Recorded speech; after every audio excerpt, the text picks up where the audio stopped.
নমস্কাৰ বন্ধুসকল, আপোনালোক সকলোকে আমাৰ চেনেল অনুসন্ধানী মনলৈ স্বাগতম জনাইছোঁ। নেদাৰলেণ্ডৰ উত্তৰ পূবত আছে এখন গাঁও, য'ত গাড়ী মটৰ চলাচলৰ বাবে নাই কোনো ধৰণৰ ৰাস্তা ঘাট। জানো আহক, ৰাস্তা ঘাট নথকা গাঁওখন কি আৰু ইয়াৰ বিশেষত্ব। এই গাঁওখনৰ নাম হ'ল গাইথহৰ্ণ।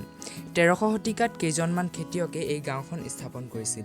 খেতিয়কসকলে খেতি-বাতি তথা আন কামৰ বাবে মাটি চহাওঁতে মাটিত পোত গৈ থকা বহুতো ছাগলীৰ শিং পোৱা গৈছিল। অনুমান কৰা মতে সেই শিংবোৰ আছিল 11 শতিকাত সেই ঠাইখিনিত হোৱা বানপানীত মৃত্যু হোৱা ছাগলীবোৰৰ। এই ঘটনাৰ পৰা গাঁওখনৰ নাম হয় গাইথহৰ্ণ।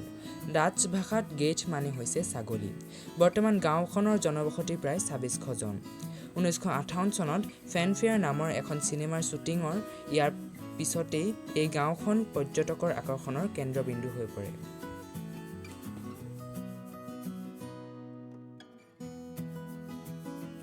এই গাঁওখন নেদাৰলেণ্ডৰ ভেনিছ নামেৰে বিখ্যাত হৈ পৰে।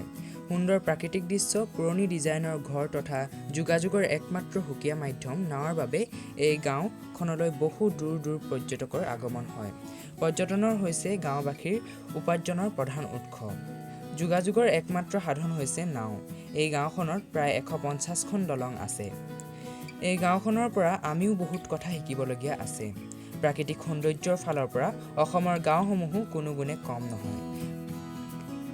ভালকৈ সজাই পৰাই এইবোৰকো পৰ্যটনৰ কেন্দ্ৰবিন্দু হিচাপে গঢ় দিব পৰা যায়।